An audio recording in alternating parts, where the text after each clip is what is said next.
Kochi blue tigers നിങ്ങൾ എന്നെ ചതിച്ചു. ഞാൻ ഇവരുടെ കൂടെ ആത്മാർത്ഥമായിട്ട് നിന്നിട്ട് ഇവർ എൻ്റെ ടീമിൽ സ്പോൺസർ ചെയ്യാതെ നിയാസിക്കയുടെ ടീമിൽ സ്പോൺസർ ചെയ്തു. ഇന്നലെ രാത്രിയിലും സുഭാഷേട്ടൻ എന്നെ വിളിച്ച് സംസാരിച്ചപ്പോൾ ഇത് പറഞ്ഞിരുന്നില്ല. അതുകൊണ്ട് നിങ്ങളോട് എനിക്കിത് കൂട്ടില്ല. പ്രഭുരാജേട്ടാ നെക്സ്റ്റ് നിങ്ങളോടാ. അപ്പം അല്ല, ശ്രീഭായിയും പ്രഭുരാജേട്ടനും ഒക്കെ പറഞ്ഞതാ കഴിഞ്ഞ വർഷം കൊല്ലത്തേക്കോ ഇല്ല ചതിച്ചു. അതെ, കൊല്ലത്തെ ഞാൻ ചതിച്ചിട്ട് ഞാൻ കൊച്ചിയുടെ കൂടെ നിന്നതാ.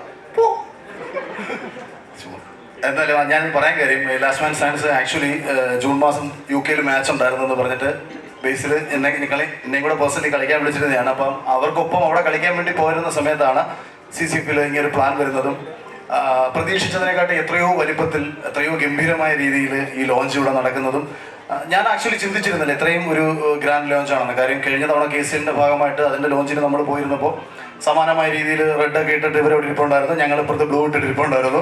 അപ്പോൾ അന്ന് നടന്ന KCLന്റെ ഏറ്റവും വലിയ ഒരു ലോഞ്ച് പോലെ സമാനമായ രീതിയിൽ മികച്ച രീതിയിൽ തന്നെ CCF സംഘടിപ്പിച്ചിരിക്കുകയാണ്.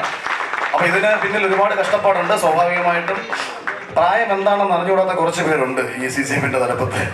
അപ്പോൾ അവരാണ് ഇതിൻ്റെ പിന്നിൽ. പിന്നെ നമ്മുടെ ടീം ഓണർ കിഡു. അപ്പോൾ കിഡു ഞാനും കൂടെ ചേർന്ന് ടീം ഇടുന്നു എന്ന് പറഞ്ഞപ്പോൾ എല്ലാവരും ഉറപ്പിച്ചു ഇത് ഗ്രൗണ്ടിൽ നടക്കുന്നതിനെക്കാട്ടി അടി പുറത്ത് കിടക്കുന്നു.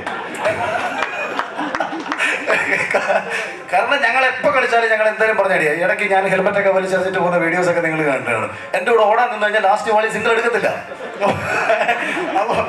അപ്പോൾ ഞാൻ കുറച്ച് വീഡിയോസൊക്കെ കിടുവിൻ്റെ ഇട്ടിട്ടുണ്ട്. അപ്പോൾ കുറച്ചുകൂടി കമൻറ്റൊക്കെ ഇട്ടിട്ടുണ്ട്, ഈ ക്രിസ്മസ് അപ്പൂപ്പനെ കൊണ്ട് ഏത് ടീമിലാണ് കളിക്കുന്നതെന്നൊക്കെ പറഞ്ഞിട്ടുണ്ട്.